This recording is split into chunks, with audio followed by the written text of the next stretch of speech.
As the Senate and the Assembly grapple over how to get a budget deal down at the state capitol, and the campaign trail heats ahead of this weekend's Democratic straw poll, and there's that little legal matter that has Pedro Espada in the hot seat, there is a lot to tackle with my next guests. You know them as our insiders. They are veterans of the political scene, and they join us each week to offer their invaluable insights. Bruce Jory is a former senior advisor to 2 former Democratic governors. He is currently with Corning Place Consulting and is an adjunct professor of political science at UAlbany.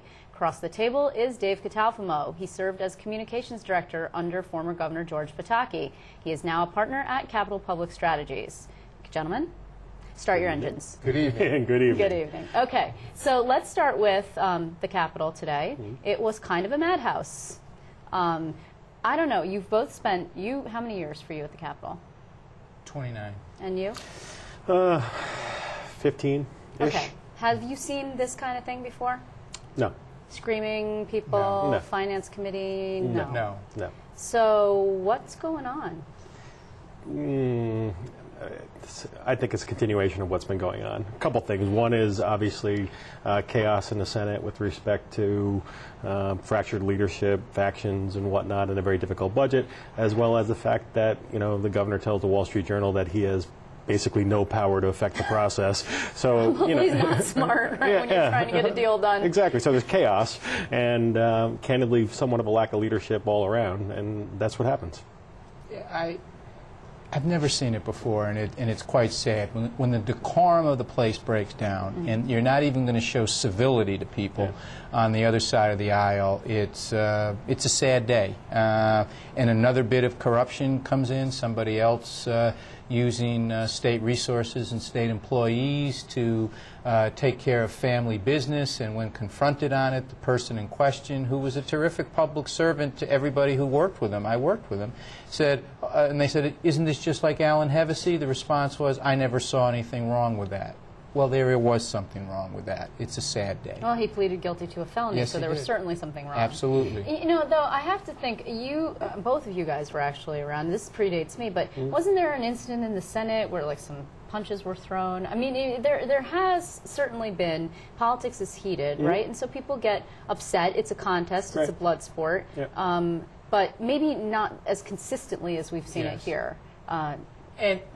And over things that don't seem to. I mean, when you look at the preface to that in committee today in the Senate, there was nothing that would lead you to believe that. In the past, it's been over a very, something over a bill that had sharp social tensions, an abortion bill, a death penalty debate, and people would get very upset. And in those, you have a little more sympathy if decorum breaks down. But in the normal course of business, you don't have a lot of sympathy for it. No, there's two I think big things that happen that change the decorum in a way that leads to today. One is, no offense, but Eliot Spitzer, and he brought to office a pugilism and a style that was both coarse in many ways and helped to fracture it. And then he put on top of that policies that basically made it illegal for somebody to buy somebody a cup of coffee.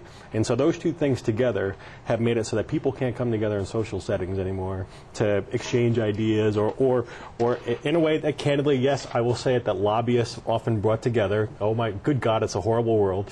That somebody would be able to have dinner, a cup of coffee, a piece of pizza, and somehow that's going to be a corrupt practice. So he brought together two things. One is a base style of talking, and that everybody thought was refreshing. Are you talking about the blank steamroller? About the blank steamroller, but beyond that, I mean, it's fairly well chronicled. The way in which he treated candidly legislators and folks like that. But then couple that with this approach to government, which would basically make any sort of outside of activity illegal, and I think that's a problem. Well, we now have revisionist history. I don't disagree with you that Governor Spitzer... There's nothing revisionist about that. No. The first governor that put forward the bans on trying to take dinners in the social out of the equation was your governor. Now, you can quibble with that, but it didn't start with Eliot Spitzer. On the coarseness, I would agree with you. He didn't seek to change the decorum of the place in a way that made it impossible for people to communicate and to be able to solve problems and to come together in a way that was actually meaningful. Did Pataki, though? Yes. Did Pataki change the rules? Yes, he did. Yes, he did.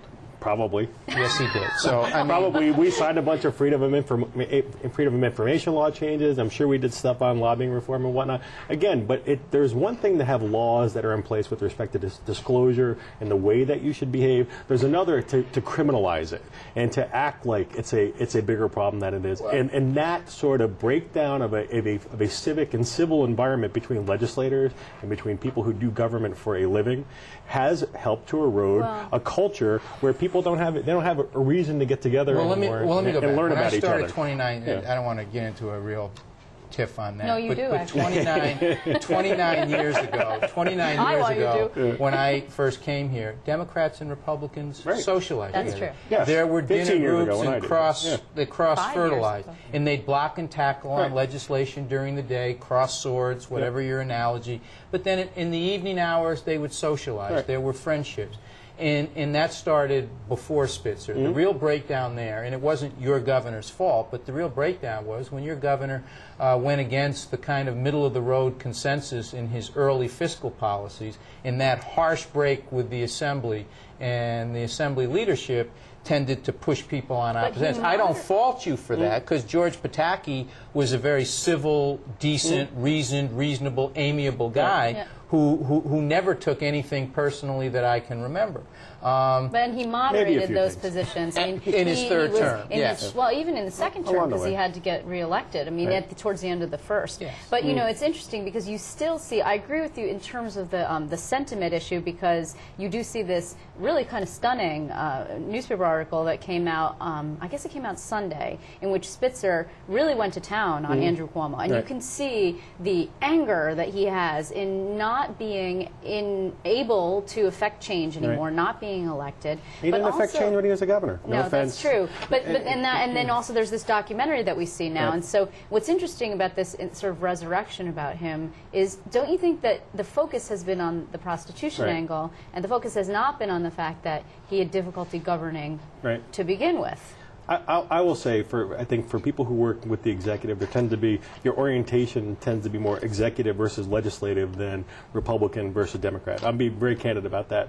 I think that's kind of where my orientation was when I left, and I want to speak By the way, for Bruce. a prediction that Mario Cuomo made to George Pataki during the transition in '94. That you'll get there. Yeah, and I believe that's true. And so I would tell you, while I didn't vote for Eliot Spitzer, I was quietly rooting for him, that he would help to change a culture in Albany that had gotten gridlocked. By the way, is it